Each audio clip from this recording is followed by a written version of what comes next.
Салам достор. Жеңил, көпкө чыдаган жана ыңгайлуу.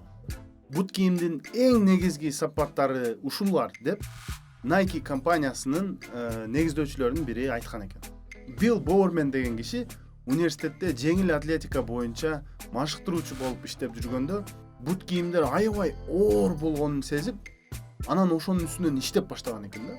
Жеңилирээк бут кийимди кантип ойлоп тапсак болот дегенден башталган иш азыр дүйнөгө белгилүү Nike компаниясына айланган.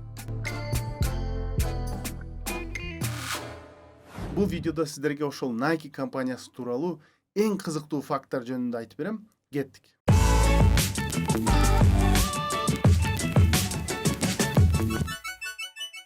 Эң биринчи факт бул, мисалы үчүн көпчүлүк Nike деп айтышат, бирок туурасы Nike. Swoosh. Эмнени байкадыңыз? Nike компаниясынын логотиби Swoosh деп аталат. Ал атына заты жарашкан десем болот, себеби өзү бир ышкырык дегенди түшүндүрөт. Чын эле бул сөз айтылганда бир нерсе алдыңан учуп өткөндөй сезилет экен, Swoosh.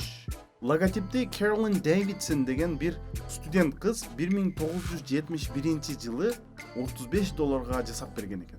Ал кызга Phil Knight, компаниянын дагы бир негиздөөчүсү, 1983 жылы $1,000,000 компаниянын акциялары менен бөлүшкөн экен.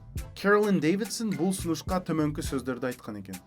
Эми мага Phil Knight убагында акчасын берген, баягы $35 төлөп берген, счет фактурасы деле бар, жөн эле койсоңор болмок экен деп ошол $1,000,000 акцияларды кабыл алган экен. Дагы бир кызыктуу факт, белгилүү баскетболчу Майкл Джордан Nike компаниясынын бут кийимдерин киерден алдын Adidas компаниясынын бут кийимдерин кийип жүрчү экен да. Бирок Adidas кайсы бир маалда акча жагынан кыйналып, анан дагы өзүнүн бир финансылык маселелери чыгып баштаганда, анын Майкл Джордандын агенти Nike менен иштеп көрбөйсүңбү деп сунуш кылган экен. Бирок Майкл Джордан андан баш тарткан экен. Анан бир күнү Майкл Джордандын апасы айткан экен: "Тиги Nike менен эле иштешерчи, менимче алар жакшы компания окшойт." Анан ошондон баштап Nike менен иштеп башташкан экен. Азыр эми өзүңүздөр билесиздер, Майкл Джордан жана Nike бул аябай бири-бирине байланыш эки ысым десек болот, Ошондуктан апаларды угуп туруш керек да, туура айтышат. Азыр Nike компаниясы $38 миллиард бааланат экен. Жылына дүйнөдө миллиардка жакын бут кийимдер жана башка спорт товарлары сатылат экен. Компаниянын эки негиздөөчүсүнүн бири Phil Knight айткан экен: "Play by the rules, but be ferocious." Эрежелер менен ойно, бирок катуу бол. Play by the rules, эрежелер менен ойно. Бул деген чынчыл бол, алдаба, уурдаба. Play by the rules. Эрежелер менен ойно. Же эрежелерге баш ийип иш кыл. Бирок катуу бол, but be ferocious.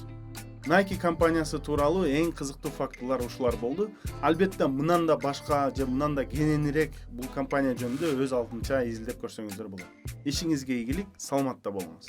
Достор, эгер катталуу баскычын басып, анан жанындагы коңгуроonu басып койсоңуздар, сиздерди аябай кызыктуу белектер күтөт. Тамаша белектер күтпөйт.